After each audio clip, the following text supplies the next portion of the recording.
மே மாதத்தில் செம்மணியில் இந்த உடல்கள் தோண்டி எடுக்கப்பட்டு ஒவ்வொரு நாளும் காட்சிப்படுத்தப்பட்டு செய்தி ஊடகங்களில் காட்சியாக வருகின்ற போதும் இதற்காக நீதி கோரியும் ஈழத் தாய்மார்கள் வெகுண்டு எழுந்து வீதிக்கு வந்து போராடுகின்ற போதும் உலகத்தில் வாழ்கின்ற என் தொப்புள் குடி உறவுகள் ஈழ உறவுகள் எல்லா நாடுகளிலும் இதற்கான ஒரு நீதி கோரலை முன்னெடுத்த போதும் மே முடிந்தது. ஆனால் தமிழ்நாட்டில் இருக்கிற அரசியல் கட்சிகள், அமைப்புகள், இயக்கங்கள் இதற்கான ஒரு முன்னெடுப்பை எடுக்க வேண்டும், எடுக்குமா என்று நாம் காத்திருந்தோம். அந்த வேளையில் தான் நான் பெருமதிப்பிற்குரிய அண்ணன் கொளத்தூர் மணி அவர்களையும், அண்ணன் கோவ ராமகிருஷ்ணன் அவர்களையும், அண்ணன் தியாகு அவர்களையும், அண்ணன் மகேந்திரன் அவர்களையும் தொடர்பு கொண்டு அண்ணா தமிழக வாழ்வுரிமை கட்சியின் சார்பாக கிணற்றில் போட் கல்லாக கிடக்கிறது தமிழகம், எந்தவித அசைவின்றி கிடக்கிறது. தமிழ்நாட்டில் இருக்கிற அரசியல் கட்சிகள் தேர்தல் பாதையை நோக்கி பயணித்துக் கொண்டிருக்கிறார்கள். யார் யாரோடு கூட்டணி சேரலாம் என்பதை குறித்து வேகமாக பத்திரிகை ஊடகங்களில் ஓராண்டுக்கு முன்பாக விவாதம் தொடங்கிவிட்டது. எம் இனத்திற்கு இழக்கப்பட்டிருக்கிற அநீதி வெளியுலகத்திற்கு வராமலேயே மறுக்கப்படுகிறது. ஆதலால் முதல் ஒரு நிகழ்வாக ஒரு கருத்தரங்கை நாம் ஒழுங்கு செய்வோம். நீங்கள் நால்வரும் இதில் பங்கெடுத்து தங்கள் கருத்துரைகளை இட வேண்டும் என்று என் அன்பான வேண்டுகோளை முன்வைத்தேன். அதை தட்டாமல் அதை ஏற்றுக்கொண்டு இந்த தீர்மானம் எப்படி வடிவமைக்கப்பட வேண்டும் என்பதிலிருந்து அனைவரோடும் பேசி தம்பில் செந்தில் போன்றவர்களும் இதற்கு உறுதியாக இருந்து இந்த கருத்தரங்கை நாம் இங்கு நடத்துகிறோம்.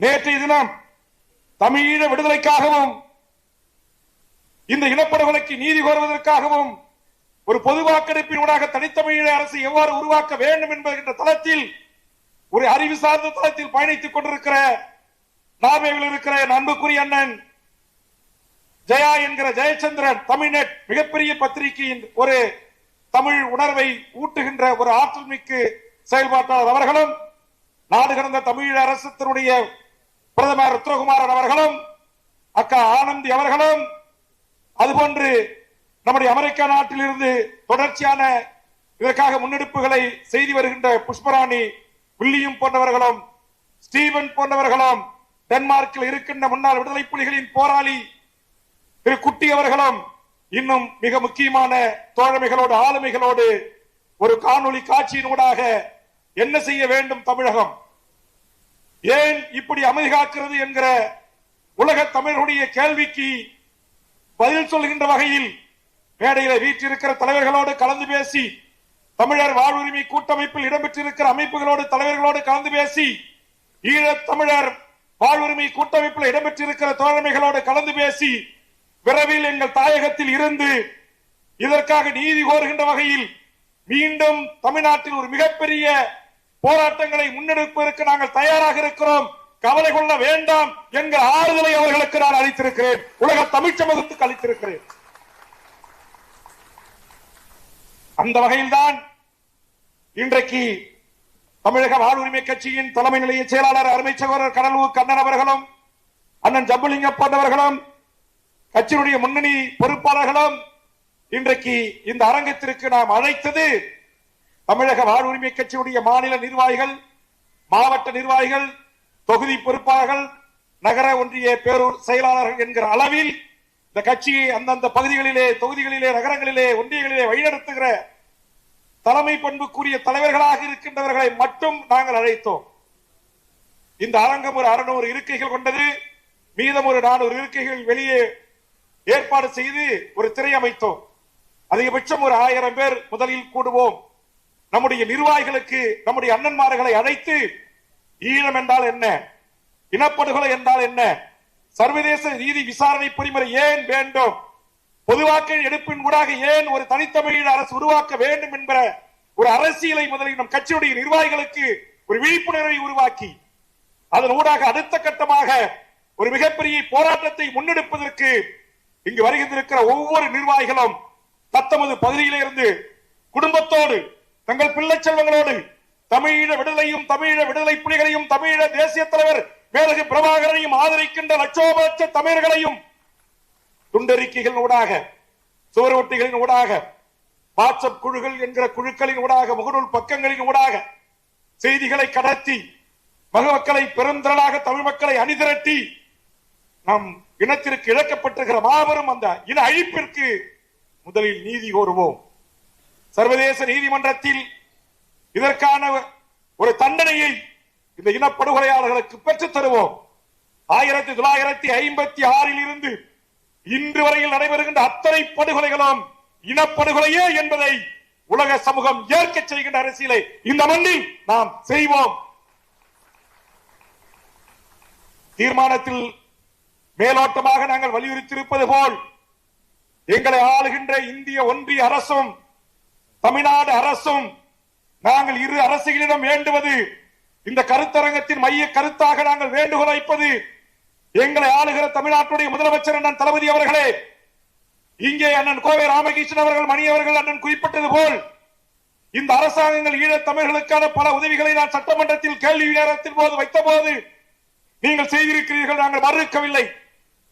ஆனால் நீங்கள் முதலமைச்சராக இருக்கிற இந்த தருணத்தில் இன்றைக்கு நூற்றுக்கணக்கான இதுவரையில் 90க்கும் மேற்பட்ட உடல்கள் எலும்பு கூடுகளாக காட்சியளிக்கிறன.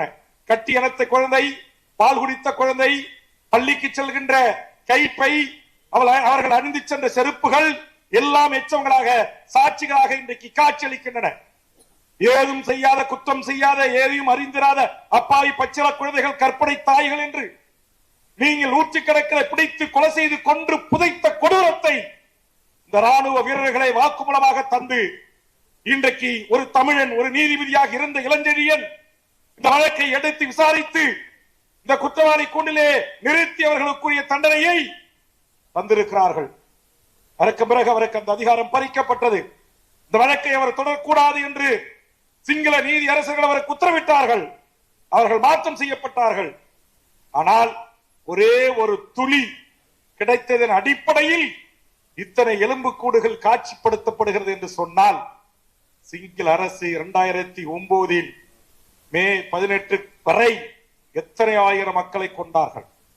அண்ணன் சூசை, புலித்தேவன் அண்ணன், அதுபோன்ற நடேசன், அண்ணன் புயல், எத்தனையோ விடுதலை புலிகளின் அரசியல் துறை பொறுப்பாளர்கள் தமிழ்நாட்டில் இருக்கிற முக்கிய தலைவர்களோடு தொடர்பு கொண்டு பேசிய போது சனம் செத்து கிடக்கிறது, கொத்து கொத்தாய் செத்து கிடக்கிறது. ஒரு உடலின் மீதுதான் கால் வைத்து நாங்கள் கடக்க வேண்டியிருக்கிறது. யார் ஒருவரும் தப்பித்து ஓட வேண்டும் என்று சொன்னால் ஆயிரக்கணக்கான உடல்கள் மீதுதான் ஏறி செல்கிறோம். குற்றுயிரும் குலூருமாக கால் இழந்து, கையிழந்து, மண்டை உடைந்து, இருதயம் கிழிந்து, தொப்புள் கொடி உறவுகள், தொப்புள்கள் வெளியே வந்து, உடல்கள் வெளியே கண்டு மூளை சிதறி கிடந்த காட்சிகள் எல்லாம் கூட இங்க ஒளித்திரைக்கு பின்னால் காட்டப்பட்டிருக்கின்றன. இனக்குலை படுகொலை பதாகைகளிலே வைக்கப்பட்டிருக்கின்றன. இவ்வளவு பெரிய அநியாயத்தை, அக்கிரமத்தை சிங்கள பௌத்த பேரினவாத அரசு செய்த போது தாய் தமிழ்நாட்டில் வாழ்கின்ற 7 கோடி தமிழ் மக்களாகிய நாம் சலனமற்று இருக்கிறோம். இந்த பிரச்சனை வெளிகின்ற வருகின்ற போது வீதிக்கு வருகிறோம், போராடுகிறோம், ஆர்ப்பாட்டம் செய்கிறோம், உண்ணாவிரதம் இருக்கிறோம், கருத்தரங்குகள் நடத்துகிறோம். அதோடு நாம் மறந்து நாம் வேலையை பார்க்க சென்று விடுகிறோம். ஆனால் ஈழத்து தாய்மார்கள் 16 ஆண்டுகளை கடந்தும் தங்கள் பிள்ளை செல்வங்களுடைய புகைப்படங்களை வைத்துக் கொண்டு ஐநாவுக்கும் உலக நாடுகளுக்கும் பறந்து சென்று எங்களுக்கான நீதியை தாருங்கள் என்று கோருகிறார்கள். காணாமல் ஆக்கப்பட்டவர்களுக்கு என்று ஒரு கூட்டமைப்பை உருவாக்கி எங்கள் பெண் தாய்மார்கள், தங்கைகள் அந்த மண்ணில் எங்கே என் பிள்ளை, எங்கே என் மகன், எங்கே என் கணவர், எங்கே என் மகள் என்று கேட்கிறார்கள். உலக சமூகம் பதில் சொல்லவில்லை. அதனால்தான் தாயகத்தில் இருக்கிற 7 கோடி மக்களை கொண்ட ஒரு பெருத்த நிலப்பரப்பில் வாழ்கிற நாம் அந்த மக்களுக்கு 16 ஆண்டு காலமாகியும் ஒரு குறைந்தபட்சம் நடந்தேறிய படுகொலைக்கு, இனப்படுகொலைக்கு ஒரு சர்வதேச நீதி பரிமாணியை கூட பெற்றுக் கொடுக்க முடியாமல் நாம் அவலத்தில் இருக்கிறோம். நம்மால் முடியாதா? முடியும். எப்படி முடியும்? நம்ம ஆளுகின்ற தமிழக அரசு, இந்த தமிழ்நாடு அரசும் இந்திய ஒன்றிய அரசும் நினைத்தால், புவி சார்ந்த அரசியலில் மிகப்பெரிய செல்வாக்காக இருக்கிற இந்திய ஒன்றியம் நினைத்தால் ஐக்கிய நாடுகள் சபையின் ஊடாக ஈழத்தில் நடந்தது இனப்படுகொலைதான் என்று நம்முடைய நாடாளுமன்றத்தில் ஏகமனதாக தீர்மானம் நிறைவேற்றி, நம்முடைய நாடாளுமன்ற உறுப்பினர்கள் புதுவை உட்பட 40 நாடாளுமன்ற உறுப்பினர்களின் அழுத்தத்தின் ஊடாக ஒன்றிய அரசுக்குரிய அழுத்தத்தை தந்து நிச்சயம் ஐக்கிய நாடுகள் சபையிலே இப்படி ஒரு தீர்மானத்தை கொண்டு வந்து சர்வதேச நீதிமன்றத்தில் இலங்கை அதிபர்களை நிறுத்த முடியும், இனப்படுகொலையாளர்களை நிறுத்த முடியும், அவனுக்குரிய தண்டனையை பெற்றுத்தர முடியும்.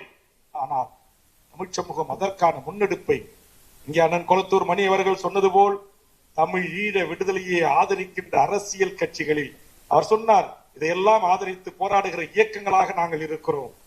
நீங்கள் இயக்கங்களாக இருக்கிறீர்கள், நாங்கள் சிறிய அரசியல் கட்சிகளாக இருக்கிறோம். நாங்கள் அரசியல் கட்சியாக இருக்கிறோம். எங்களிடத்தில் 40 எம்பிக்கள் இல்ல, நூற்றுக்கணக்கான எம்எல்ஏக்கள் இல்ல, ஆட்சி அதிகாரம் எங்கள் கைகளில் இல்ல. ஆனால் நாங்கள் ஆதரித்து நின்றிருக்கிற தமிழ்நாட்டின் முதலமைச்சர் அண்ணன் தளபதி ஸ்டாலின் அவர்களே, உங்களிடத்தில் இன்றைக்கு 39 நாடாளுமன்ற உறுப்பினர்கள் இருக்கிறார்கள். புதுவை உள்பட தமிழர்கள் 40 பேர் இருக்கிறோம். 18 மக்களவை உறுப்பினர் இருக்கிறோம். தமிழ்நாட்டுடைய தனிப்பாரும் பெருமையோடு ஆட்சி நடத்துகின்றீர்கள். அண்ணனும் அவர்களும் இந்த தீர்மானமும் சொன்னது போல் மாண்புமிகு தமிழ்நாடு அரசுக்கும் தமிழக முதலமைச்சருக்கும் தொடர்ந்து 4 ஆண்டுகளாக தமிழக சட்டப்பேரவையில் வாய்ப்பு கிடைக்கின்ற போதெல்லாம் நான் முன்வைக்கின்ற கோரிக்கை, ஈழத்தில் நடந்தது இனப்படுகொலை தான், அதற்கு சர்வதேச நீதி பொறிமுறை கொண்ட விசாரணை வேண்டும் என்கிற தீர்மானத்தை தமிழ்நாடு முதலமைச்சர் அவர்களே நீங்கள் உடனடியாக நிறைவேற்ற வேண்டும். தீர்வு நமது தமிழீழ மண்ணிலும் புலம்பெயர்ந்து எம் ஈழ உறவுகளிடமும் ஒரு பொது வாக்கெடுப்பை நடத்தி சுதந்திர தமிழீழ தேசத்தில் எம் ஈழ உறவுகள் சுதந்திரமாக வாழ்வதற்கான வாய்ப்பை உருவாக்கி தாருங்கள் என்கிற தீர்மானத்தையும் நீங்கள் நிறைவேற்ற வேண்டும்.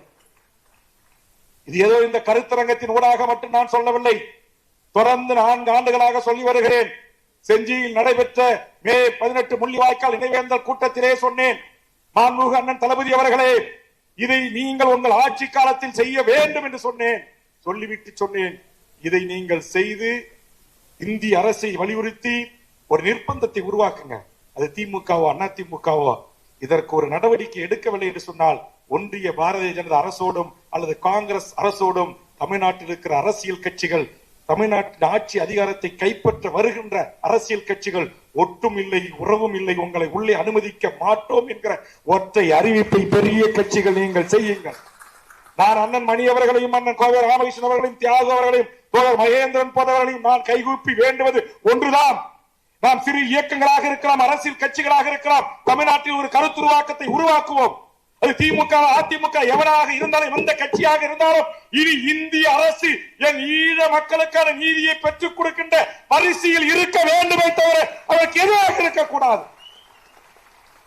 ஆம், இனப்படுகொலையின் பங்காளிகள் நீங்கள், துணை நின்றவர்கள் நீங்கள், தோல் குடித்தவர்கள் நீங்கள். எங்களுக்கு தெரியும், கொலை செய்தவன் இடத்திலே கொலைக்கான நீதியை கோருவதில் எங்களுக்கு மாற்று கருத்து இருக்கலாம். ஆனால் அப்படியேப்பட்டவனையும் இணைக்க செய்கின்ற வல்லமை நம் தமிழ்நாட்டு 7 கோடி வாக்காள பெருமக்களுக்கு இருக்கிறது என்பதை உணர்த்துவோம். சின்ன இயக்கமா இருக்கலாம், பெரிய இயக்கமா இருக்கலாம், அரசியல் கட்சிகளாக இருக்கலாம். ஒரே ஒரு முறை தமிழ்நாட்டில் இருக்கிற அரசியல் கட்சிகள் எல்லாம் ஒன்று கூடி, ஆண்டுகள் பல ஆகியும் இன்னும் அந்த மக்கள் தீர்வு இல்லாமல் இவ்வளவு பெரிய இன்னல்களையும் துன்பங்களையும் துயரங்களையும் அனுபவித்து வருகிறார்களே, அவர்களுக்கு நாம் வாழ்கின்ற காலத்தில் ஒரு தீர்வை ஏற்படுத்தி தருவதற்காக ஒரே ஒரு முறை தேர்தல் அரசியல் பதவிகளை தியாகம் செய்வோம். என்னுடைய வேண்டுகோள் அதான். அந்த அடிப்படையில் இந்த அரங்கத்திலிருந்து சொல்லுகிறேன், மாண்புமிகு அண்ணன் தளபதி ஸ்டாலின் அவர்களே, இங்க இருக்கிற சிறப்பு முகாமிலே நடைபெற்றிருக்கிற புழல் சிறையில் நடைபெற்றிருக்கிற முன்னாள் போராளிகள், ஈழ அகதிகள் அல்லது பாஸ்போர்ட் கடவுச்சீட்டு என்கிற சட்டத்தின் கீழ் கைது செய்யப்பட்டிருக்கிற என் அனைத்து உறவுகளையும் விடுதலை செய்து ஒன்றிய அரசின் அனுமதியை பெற்று அவர்கள் விரும்புகிற தமிழீழத்திற்கோ விரும்புகிற நாடுகளுக்கோ அனுப்பி வையுங்கள். இந்த சிறப்பு முகாமை இழுத்து மூடுங்கள். இந்திய குடிமகனாக இருக்கிற தமிழ்நாட்டு என் உறவுகளுக்கு இருக்கிற அத்தனை உரிமைகளையும் என் ஈழ உறவுகளுக்கு வழங்குங்கள். இங்கே கல்வியை குறித்து சொல்லுகின்ற போது சொன்னார்கள் அல்லவா, கல்வியிலேயே சில அனுமதிக்கப்படுகிறது என்று. அந்த சில அனுமதிகள் அந்த துவக்கப்பள்ளி, உயர்நிலைப்பள்ளி, கல்லூரி கல்வி வரையிலும் படிப்பதற்கான உரிமையை உங்கள் தந்தை கலைஞர் மு கருணாநிதி தான் என் வேண்டுகோளை ஏற்று அறிவித்தார். நன்றி சொல்லுகிறோம். இன்றைக்கு என்னுடைய வேண்டுகோளை ஏற்று நீங்கள் 15,000க்கும் மேற்பட்ட என் அகதி மக்களுக்கு வீடுகளை கட்டித் தருகின்றீர்கள். எங்களுடைய வேண்டுகோளை ஏற்று அம்மையார் மறைந்த ஜெயலலிதா அவர்கள் தமிழ்நாட்டு குடும்ப அட்டைகளுக்கு கிடைக்கின்ற அத்தனை நியாய விலை கடைகளிலும் கிடைக்கின்ற பொருட்களை என் ஈழ குடும்பத்திற்கும் தருவோம் என்று அறிவித்தீர்கள். குறைந்தபட்சம் எமது தமிழ்நாட்டு அரசு சில உதவிகளை, குடிநீர், சாலை, அவர்களுக்கான தொகுப்பு வீடுகள் என்கிற அடிப்படையில் சிலதை செய்து கொண்டிருக்கிறீர்கள். இப்போது திருமணம் செய்து கொண்டவர்களை பதிவு செய்திருக்கிறீர்கள் என்று கோவை ராமகிருஷ்ணன் அவர்கள் அறிவித்தார்கள். இதையெல்லாம் எங்களை போன்ற இங்கு இருக்கின்ற எங்கள் அண்ணன்மார்களுடைய தொடர் அழுத்தம், தொடர் வேண்டுகோள், தொடர் போராட்டங்களின் ஊடாக செவிசாய்த்துதான் தமிழக அரசு செய்திருக்கிறது. இங்கே தீபத்தை பற்றி குறிப்பிட்டார்கள். இந்த சிஏ என்ஆர்சி சட்டத்தில் இஸ்லாமியர்கள் எப்படி குடியுரிமை மறுக்கப்பட்டதோ அதுபோன்று என் ஈழத்தமிழர்களான என் தொப்புள் குடி உறவுகளுக்கும் இந்த மண்ணில் குடியுரிமை மறுக்கப்பட்டிருக்கிறது. ஆக நான் எதற்காக இதை இங்கே பதிவு செய்கிறேன் என்று சொன்னால், நாம் வெறும் தேர்தல் அரசியல் மட்டுமே கவனம் செலுத்தி தேர்தல் அறுவடையோடு அந்த திருவிழாவோடு முடித்துக் கொள்ளுகிறோம். அந்த நிலை மாற வேண்டும், மாற்றப்பட வேண்டும். அதற்காக தமிழக வாழ்வுரிமை கட்சி எந்த தியாகத்தையும் செய்வதற்கு தயாராக இருக்கிறது. நாங்க வருகின்ற தேர்தலில் எம்எல்ஏ சீட்டு வாங்கணும், எண்ணிக்கையை பெருக்கணும், உள்ள போகணும், இது எல்லாம் எங்களுக்கு கடைசிதான். நான் கட்சியினுடைய ஒவ்வொரு செயற்குழு பொதுக்குழுவில் சொல்வேன், 90% நாம் மக்களுக்கான, மண்ணுக்கான, ஈழ விடுதலைக்கான, இனத்திற்கான, தமிழர் வாழ்வுரிமைக்கான, தமிழக வேலை தமிழருக்கான கோவை ராமகிருஷ்ணன் அவர்கள் பட்டியலிட்டார்கள் அல்லவா, எத்தனை உரிமைகள் இந்த மண்ணில் நம்மிடமிருந்து வடவர்களால் பறிக்கப்பட்டிருக்கிறது என்பதை. ஆக இவற்றையெல்லாம் வென்றெடுப்பதற்கான அரசியல் செய்வோம். வாய்ப்பு இருந்தால், தேவைப்பட்டால் பிரதமர் அரசியல் கட்சி எங்களை சுயமரியாதோடு தன்மானத்தோடு நடத்தி எங்களுக்கு கூறிய அங்கீகாரத்தை தந்தால் தேர்தல் அரசியலில் போட்டியிடுவதை குறித்து நாங்கள் பரிசீலனை செய்வோம் என்பதுதான் நான் கட்சி தொடங்கிய காலத்தில் சொன்ன வாசகம். அதை இன்றைக்கும் நான் சொல்லுகிறேன். ஆதலால் மாண்புமிகு தமிழ்நாடு முதலமைச்சர் அவர்கள் இந்த இரு கோரிக்கைகளையும் எதிர்வரும் மழைக்கால கூட்டத்தொடரில் தீர்மானமாக நிறைவேற்றி உங்கள் நாடாளுமன்ற உறுப்பினர்களை தமிழ்நாட்டின் பல்வேறு பிரச்சனைகளுக்காக நாடாளுமன்றத்தை ஸ்தம்பிக்க செய்கின்ற நீங்கள், வெளியே வந்து காந்தி சிலையின் முன்பு போராடுகின்ற நீங்கள், என் மக்களுக்கான ஒரு நீதியை பெற்றுத் தருவதற்கு, என் மக்களுக்கான ஒரு தனித்தமிழ் ஈழ அரசை உருவாக்கி தருவதற்கு நீங்க ஊரிய அழுத்தங்கள் கொடுத்தால் இன்றைக்கு பன்னாட்டின் மிகப்பெரிய நுகர்வு சந்தையாக இந்தியா இருக்கிறது. நாம் கொண்டு வருகின்ற ஐநாவின் ஊடாக நாம் கொண்டு வருகிற அந்த தீர்மானத்தை நிச்சயம் இந்தியா நினைத்தால் நீங்கள் உங்கள் அதிகாரத்தை பயன்படுத்தி உங்கள் நட்பு நாடுகளை கன்வின்ஸ் செய்து நிச்சயமாக இலங்கைக்கு எதிராக தீர்ப்பளிப்பதற்கு, வாக்களிப்பதற்கு, நீங்கள் அந்த சட்டத்தை நிறைவேற்றுவதற்கு வாய்ப்பு இருக்கிறது. ஆனா அமெரிக்கா அப்படி ஒரு முயற்சி எடுத்த போது கூட அந்த முயற்சியிலே பல்வேறு திருத்தங்களை செய்து ஒரு சில வீரியமிக்க தீர்மான வார்த்தைகளை கூட நீர்த்து போக செய்ததுதான் இந்திய அரசு. அது காங்கிரஸ் அரசாக இருக்கலாம், பிஜேபி அரசாக இருக்கலாம், தமிழர் விரோத அரசாக, தமிழ் இன விரோத அரசாக, தனித்தமிழ் ஈழ விடுதலைக்கு எதிரான அரசாக இருந்திருக்கிறீர்கள். ஆதலால் என் தாய் தமிழகம் நான் வேண்டுவது ஒரே ஒரு தேர்தல், ஒரு சட்டமன்ற தேர்தல், ஒரு நாடாளுமன்ற தேர்தல். இதுல ரெண்டுலயும் இந்த நிலைப்பாட்டை எடுத்து நம்முடைய மக்கள் வாக்களிக்க கூடிய ஒரு விழிப்புணர்வு பெற்ற, ஒரு அறிவு பெற்ற ஒரு சமூகமாக இந்த மக்களை மாற்றுவதற்கான ஒரு கள அரசியலை, ஒரு புரிதல் அரசியலை, நீ எந்த கட்சிக்காரன் வந்து ஓட்டு கேட்டாலும் இதை நீ செய்வியா, நான் உனக்கு ஓட்டு போடுறேன், இல்ல என் ஊரை விட்டு வெளியே போ என்று சொல்லக்கூடிய அரசியலை இந்த மக்களுக்கு நாம் கற்க வேண்டிய கட்டாயத்தில் இருக்கும். அதனாலதான் இன்னைக்கு யாரும் ஆசைப்படுகிறான், ஏதோ தமிழ்நாட்டு முதலமைச்சர் சீட்டு மட்டும் இங்கு யாருக்கு வேணுமாலும் சொந்தம், யாரு வேண்டுமாலும் வந்து அமரலாம் அப்படின்ற ஒரு நிலைமை இருக்கிறது. இந்த நிலைமை மாற்றப்பட வேண்டும். இந்த மண்ணையும், இந்த மொழியும், இந்த இனத்தையும், இந்த இனத்தின் வரலாற்றையும், என் கடல்களால் பிரிக்கப்பட்ட என் தனித்தமிழ் ஈழ அரசியும் உருவாக்கி தருகின்ற, அதற்கு ஆதரவாக இருக்கின்ற, புலிகளை ஆதரிக்கின்ற, தமிழ் ஈழத்தை ஆதரிக்கின்ற ஒரு அரசியல் தலைவன் நெஞ்சுரத்தோடு, ஆம் தமிழ்நாடு அரசு அமைந்தால் என் அரசு ஆட்சியில் இருக்கின்ற காலத்தில் தனித்தமிழ் ஈழ அரசை உருவாக்குவதற்கான எல்லா பணிகளையும் என்னால் நடத்தப்படுகின்ற இந்த அரசு செய்யும் என்று துணிந்து அறிவிக்கக்கூடிய அரசியல் கட்சி தமிழ்நாட்டின் அதிகாரத்தை வரக்கூடிய அரசியலை நிச்சயம் உருவாக்குவோம். நீங்க இதை செய்யல அப்படின்னா நாளை இப்படிதான் தமிழ் சமூகம் விழிப்புணர்வு பெற வைக்க வேண்டும்.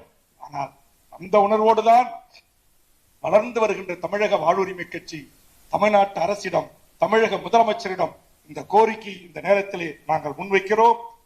இங்கு தலைவர்களோடு கலந்து பேசி இன்னும் தமிழர் வாழ்வுரிமை கூட்டமைப்பிலும், ஈழத்தமிழர் வாழ்வுரிமை கூட்டமைப்பிலும், தமிழீழ விடுதலையும் ஆதரிக்கின்ற, நேசகரம் நீட்டுகின்ற அரசியல் சக்திகளோடு, அமைப்புகளோடு, இயக்கங்களோடு கலந்து பேசி நிச்சயம் இந்த ஆகஸ்ட் 15 சுதந்திர விடுதலை திருநாளுக்கு பிறகு ஒரு நாளில், முகூர்த்த நாள் இல்லாத ஒரு நாளில் தமிழ்நாட்டின் 38 மாவட்ட ஆட்சித்தலைவர் அலுவலகம் முன்போம் இந்த கோரிக்கைகளை முன்வைத்து செம்மணி மனித பேரவலத்திற்கு நீதி கோரி இந்த 2 கோரிக்கைகளையும் உடனடியாக நடைபெறுகின்ற கூட்டத்தொடரில் தமிழக அரசு தீர்மானமாக நிறைவேற்ற வேண்டும் என்பதை வலியுறுத்தியும், எங்கள் மக்களால் தேர்ந்தெடுக்கப்பட்ட தமிழக அரசு இயற்றுகிற தீர்மானத்தை தூக்கி குப்பையில் வீசுகிற அரசாக மோடி அரசு இருக்கக்கூடாது என்பதை எதிர்த்தும் மாவட்ட தலைநகரங்களில் அதற்கான ஒரு போராட்டத்தை நாம் முன்னெடுப்போம்.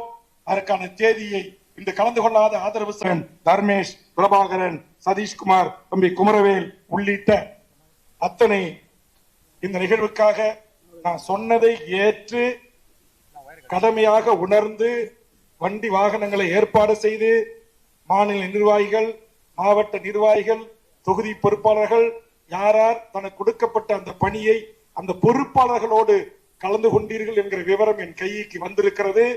நான் ஒவ்வொரு மாவட்டமாக பெயர் சொல்ல விரும்பவில்லை. அப்படி இது எவ்வளவு பெரிய ஒரு முக்கியத்துவம் வாய்ந்த நிகழ்வு என்பதை உள்ளார்ந்த உணர்வோடு ஏற்றுக்கொண்டு 1000க்கு மேற்பட்ட உறவுகள் கும்மிடிப்பூண்டியில் தொடங்கி கன்னியாகுமரி வரையிலும் இருந்து வருகை தந்து இந்த கருத்தரங்கத்திற்கு பங்கெடுத்துக் கொண்டமைக்காக உங்கள் அனைவருக்கும் மீண்டும் ஒரு முறை இருகரங்கூப்பி நெஞ்சார்ந்த நன்றியை தெரிவித்து அமருங்க. தலைவர்களை அனுப்பி வைத்துவிட்டு உங்கள் அனைவரோடு நான் ஒரு சில நிமிடம் பேச இருக்கிறேன். எனதருமை பத்திரிகை ஊடகங்களுக்கும் இந்த அரங்கத்தை தந்து உதவிய தமிழ்நாடு அரசுக்கும், நீங்க எல்லாம் இருக்கையில இருக்கணும்னா ஒரு 4 இருக்கைக்கு மட்டும் இங்க தேநீரும் இங்க ஒரு சின்ன சிற்றுண்டி வழங்கப்பட்டது. மற்றவங்களுக்கு வழங்கல. மாடத்தில் இருப்பவர்களுக்கு அங்கேயே கொடுக்க சொல்லிட்டு உங்களுக்கு வந்துச்சு. மற்றவர்களும் இருந்து இந்த சிற்றுண்டியை சாப்பிட வேண்டும். அண்ணன்மார்கள் சென்ற பிறகு கட்சி ரீதியான அடுத்த ஒரு சில அறிவிப்புகளை நான் வெளியிட இருக்கிறேன். அதுல இவங்க சீக்கிரம் கொடுக்க ஆரம்பிங்க. மகேந்திரன், சென்னை மாவட்ட நிர்வாகிகள் எந்த பகுதியிலிருந்து விட்டீங்களோ அவங்களுக்கு அப்படியே சீக்கிரம் பத்திரிகையாளர்கள் எல்லாருக்கும் அந்த தேநீரையும் அந்த சிற்றுண்டியை நீங்கள் கொடுத்து உதவ வேண்டும் என்று கேட்டு, இதற்காக உண்மையிலேயே என்னுடைய அந்த குரல் பதிவு தான். யாருக்கு நேரடியா நான் பேச முடியல. மாநில நிர்வாகிகள், மாவட்ட பொறுப்பாளர்கள், தொகுதி பொறுப்பாளர்கள் என்கிற அளவில், மண்டல பொறுப்பாளர்கள் என்கிற அளவிலே அந்த குரல் பதிவின் ஊடாக இந்த கருத்தரங்குக்கு வாருங்கள் என்று சொன்னேன். யார் இதற்காக பிரத்யோகமாக நான் சொன்ன, நீங்க தொண்டர்களை திரட்டி வருகின்ற மாநாடு அல்ல, தொண்டர்களை திரட்டி வருகின்ற ஆர்ப்பாட்டம் அல்ல, இது ஒரு கருத்தரங்கம்.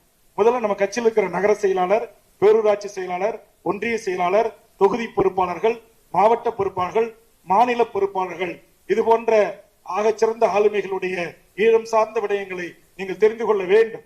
ஏற்கனவே நம் கட்சியிலே கருத்துரையாற்றுவதற்காக பயிற்சி அரங்கத்திற்கு வந்தவர்கள் தான் நம்முடைய அண்ணன் குளத்தூர் மணி, நம்முடைய தியாகு போன்ற இன்னும் எண்ணற்ற தமிழ் சமூகத்தின் ஆளுமைகள், ஈழ விடுதலை ஆதரத்தில் நின்ற தலைவர்கள். அதனால் உங்களை முதலில் அரசியல்படுத்த வேண்டும். இன்னைக்கு எனக்கு ஒரு உண்மையிலேயே ரொம்ப மகிழ்ச்சி. ஏன்னா ஒரு கெட்ட பழக்கம் இருக்கு. ஒரு 3 மணி நேரம் சினிமா கூத்தாடி படத்தை போய் பாக்குறீங்க, கை தட்டுறீங்க, விசில் அடிக்கிறீங்க, ஆறாவரம் இருக்கிறீங்க, அப்படியே இருக்கையில முனையில வந்து எழுச்சியா இருக்கிறீங்க. ஆனா இன்றைக்கு ஒரு படுகொலையாளர் நம்ம மக்களுக்கு நீதி கோருவதற்கு ஒரு கருத்தரங்கம் நடத்தினா, ஒரு போராட்டம் நடத்தினா, அங்க 4 பேர், இங்க 4 பேர், அப்படி என்ற நிலையில் பல கட்சிகளை இருந்து அதுவே இன்றைக்கு சுலோகமாக பல கட்சிகளுக்கு மாறி இருக்கிறது.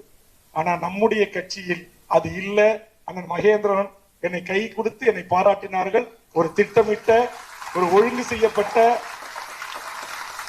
ஒரு அற்புதமான, நான் பாக்குறேன் எந்த இருக்காச்சும் காலியா இருக்கா, போறாங்களா, திருப்பி வராங்களா, உட்காடுறாங்களா, அப்படியே நெளிகிறாங்களா, அப்படி இதையெல்லாம் நான் ரொம்ப கவனிப்பேன். ஏன்னா முதல்ல நம்ம ஒரு தலைவர் தலைமையில ஒரு அறிவார்ந்த ஒரு தமிழ் சமூகம், ஒரு அற்புதமான எந்த லைன்ல விட்டீங்கப்பா, 3 4 சரி 5வது லைன்ல இருந்து கொடுங்க, எல்லாருக்கும் கொடுங்க.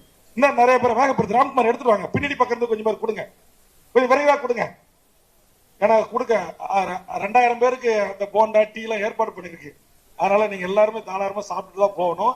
அதனால எதுக்கு நான் சொல்றேன்னா, ஒரு எவ்வளவு ஒரு ஒழுக்கம், கட்டுப்பாடு, அறநெறிகள், ஒரு எவ்வளவு ஒரு அற்புதமான ஒரு விடுதலை போராட்ட இயக்கத்தை, புலிகளை, போராளிகளை அந்த தலைவர் வழிநடத்தினார். அப்ப அப்படிப்பட்ட ஒரு இயக்கம் இன்றைக்கு போர் மௌனிக்கப்பட்ட பிறகு அவர்களுக்காக பேசுகிற நாம், அப்ப நாம் எவ்வளவு ஒழுக்கமாக இருக்க வேண்டும், நாம் எவ்வளவு நேர்த்தியாக அந்த கூட்டங்களை நடத்த வேண்டும், எவ்வளவு ஒரு திட்டமிடப்பட்ட ஒரு நிகழ்வாக அது இருக்கணும். நம்மால உடனே ஏற்கனவே இந்த திருமண மண்டபங்கள்லாம் சாப்பாட்டுக்கு என்ன, அவன் சாப்பாட்டே பார்த்திருக்க மாட்டேன். நம்ம கூட்டங்களை சொல்ல பொதுவா சொல்றேன். தமிழ்குடி ஒரு மனநிலை, கல்யாணம் நடக்கும், காது குத்து விழாக்களுக்கு போவான், காது குத்துறானா தாலி கட்டினாலாம் பார்க்க மாட்டான், இந்த சாப்பாட்டு கதவை எப்போது திறப்பாங்கன்னு பார்ப்பான். அப்படியே முட்டி மோடிட்டு ஓடுவான். இது எல்லாம் ஒழிக்கணும். இதெல்லாம் நீங்க தலைவர்கள், இங்க வந்திருக்கீங்களா ஆளுமைகள், இதையெல்லாம் நீங்க முறைப்படுத்தணும், இதெல்லாம் ஒழுங்குபடுத்தணும். வண்டி எப்படி பொதுமக்களுக்கு தொந்தரவு இல்லாம நிறுத்தணும், இந்த பட்டாசு வெடிக்க கூடாது, சால்வ போடக்கூடாது, காலில் விடக்கூடாது, குறிப்பா இந்த மாலை போடக்கூடாது, இதையெல்லாம் நான் சொல்றேன். இது ஒரு இனத்திற்கான ஒரு படுகொலைக்கான நீதி கோர நிகழ். இங்க கூட நம்ம சில தம்பிகள் வந்து என்கிட்ட செல்ஃபி எடுக்கணும்னா, ஒரு தம்பி வேலை எடுத்து வந்திருக்கிறான், கட்சியில சேர வந்திருக்கிறான், கொடுக்க வந்திருக்கிறான். இதெல்லாம் கூடாது. ஒரு கட்டுப்பாடு. வெடி வெடிக்க கூடாதுன்னா வெடி வெடிக்க கூடாது, மாலை போடக்கூடாதுன்னா மாலை போடக்கூடாது, சால்வ போடக்கூடாதுன்னா சால்வ போடக்கூடாது. 1000 பேர் உங்களை அழைச்சிருக்கணும், 1000 பேர் இந்த நிகழ்ச்சி எதுக்காக நடத்துறோம் வந்து உட்கார்ந்து இருக்கணும். நன்றி உரை நான் சொல்லி நிறைவு செய்கின்ற வரையில் இருக்கணும். இந்த கட்டுப்பாடு இருக்கணும். இடையில எங்க இருக்கைகள் காலி இருக்கக்கூடாது, தொலைபேசி யாரும் ஆன் பண்ணி பேசிக்கிட்டு இருக்க கூடாது. இதெல்லாம் ஒழுக்க நெறிகள். இது எல்லாம் ஒரு கட்டுப்பாட்டுக்கும் ஒழுக்க நெறிகளுக்கும் நிர்வாகிகளாக இருக்கிற இரண்டாம் கட்ட தலைமைகளாக இருக்கிற நீங்கள் வந்தால்தான் நம்மை நம்பி வருகின்ற தொண்டர்களை நாம் அரசியல்படுத்த முடியும், அவர்களை பக்குவப்படுத்த முடியும். இது போன்ற போராட்டங்களை மிக நேர்த்தியாக அழகாக திட்டமிட்டு நாம் எதிர்காலத்தில் நடத்த முடியும். நாம் ஒன்றும் ரசிகர்கள் அல்ல, நாம் இந்த மண்ணுக்காக மக்களுக்காக போராட வந்தவர்கள், போராளிகளை உயிராக நேசிக்கக்கூடியவர்கள். அந்த தலைவனை தலைவனாக ஏற்றுக்கொண்ட ஒரு கூட்டம் தனி மனித ஒழுக்கத்தில் இருந்து, பொய் பிடிக்கிறதுல இருந்து, மது அருந்துவதில் இருந்து எதற்கும் இடம் தராத ஒரு கூட்டம் என் பின்னாடி அணிவகுத்து வந்திருக்கிறீங்க. அதே மாதிரி இருக்கிற அண்ணன்களை தான் நான் இந்த மேடைக்கு அழைத்திருக்கேன். நமக்கு அறிவுரை சொல்வதற்கும் ஆலோசனை சொல்வதற்கும் கருத்துரை வாங்குவதற்கும் தகுதி வாய்ந்த தமிழ் தலைமைகள் தமிழ்நாட்டில் இன்னமும் இங்கு இருக்கிறார்கள். எனக்கு ரொம்ப வருத்தம். இவர்களுக்கு அன்னைக்கு கூட நான் கடலூர் கூட்டத்திலே சொன்னேன், எங்கள் ஐயா நல்ல கண்ணுக்கு கிடைக்காத அங்கீகாரம், எங்கள் ஐயா பழ நெடுமாறனுக்கு கிடைக்காத அங்கீகாரம், இன்னும் என் முன்னத்தி ஏர்களாக இருந்த இந்த மண்ணில் வாழ்ந்து மறந்த எண்ணற்ற என் தமிழ் சமூக தலைவர்களை போற்றி கொண்டாடுவதற்கு பதிலாக யாராருக்கும் பின்னாலோ என் தமிழ் சமூகம் இளைஞர்களும் பெண்களும் கூவி திரிகிறார்களே. இந்த இழிநிலை என்று மாறும், என்று இதை மாற்றுவோம். இதற்கான மிகப்பெரிய பணிகளை எல்லாம் நம் அண்ணன்களோடு சேர்ந்து நாம் பணியாற்ற வேண்டிய கால கடமை நமக்கு கையளித்திருக்கிறது என்பதையும் கருத்தில் கொண்டு நீங்கள் பணி செய்ய வேண்டும் என்று கேட்டு, இந்த வாகனத்துல வந்திருக்கிறீங்க, வந்தவங்க அனைவரும் ரொம்ப பத்திரமா பாதுகாப்பா போகணும். எந்த சுங்கச்சாவடிகளையும் சண்டை வளர்த்த கூடாது, புரியுதுங்களா? 99% எந்த சுங்கச்சாவடிகளிலும் நம் கட்சி கொடி தாங்கிய வண்டிகளுக்கு சுங்கம் கேட்க மாட்டான். அதனால கேட்டாலும் அவன் நம்ம யாரு நிர்வாகி, இந்த நிகழ்ச்சிக்கு நாங்க போயிட்டு வரோம், உங்களுக்கு கொடுக்கணுமா அப்படின்னு கேளுங்க. 2 லட்சம் மக்கள் படுகொலையான எங்க மக்களுக்கு நீதி கேட்பதற்கு நாங்கள் போனோம்டா, இதுக்கு சாவு வீட்டுக்கும் 7 வீட்டுக்கும் போயிட்டு வரும்போதெல்லாம் என்கிட்ட தாலி அறப்ப அப்படின்னு கேட்டுட்டு அமைதியா கடந்து போங்க, அங்க சண்டை வளர்த்தாதீங்க.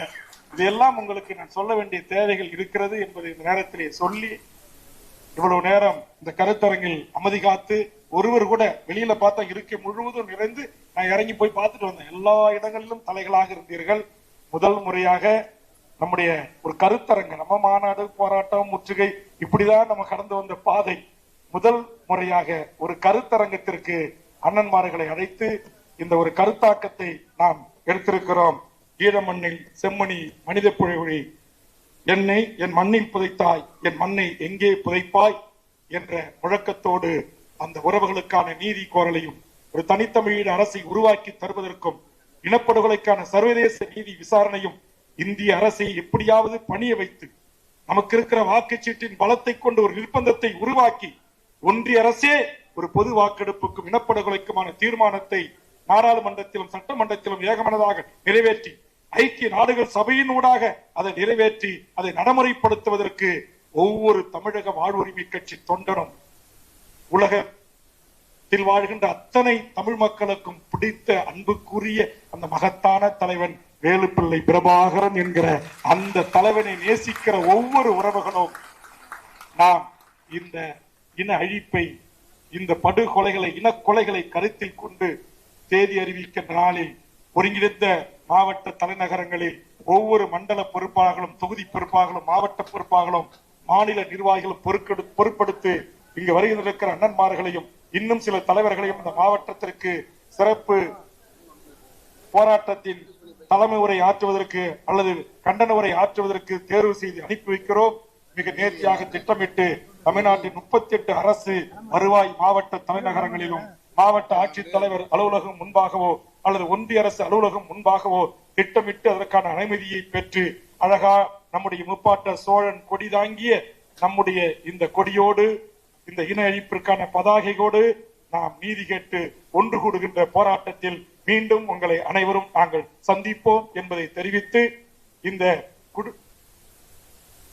இந்த வேண்டுகோளை ஒரு குரல் பதிவின் ஊடாக இந்த வேண்டுகோளை செவிமடுத்து நமது தலைமை நிர்வாகிகளுடைய வேண்டுகோளை ஏற்று தமிழ்நாடு முழுவதும் 1000க்கு மேற்பட்ட உறவுகள் திரண்டு வந்து இந்த கருத்தரங்கள் பங்கேற்றமைக்காக நானே உங்கள் அனைவருக்கும் நன்றி சொல்லி நிறைவு செய்கிறேன். நன்றி, வணக்கம்.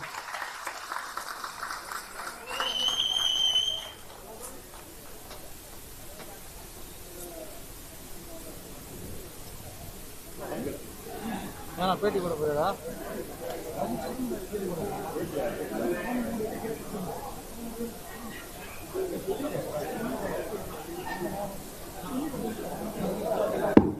தம்பி, அந்த தேநீர் கொடுக்குறவங்க கொஞ்சம் விரைவா கொடுங்க.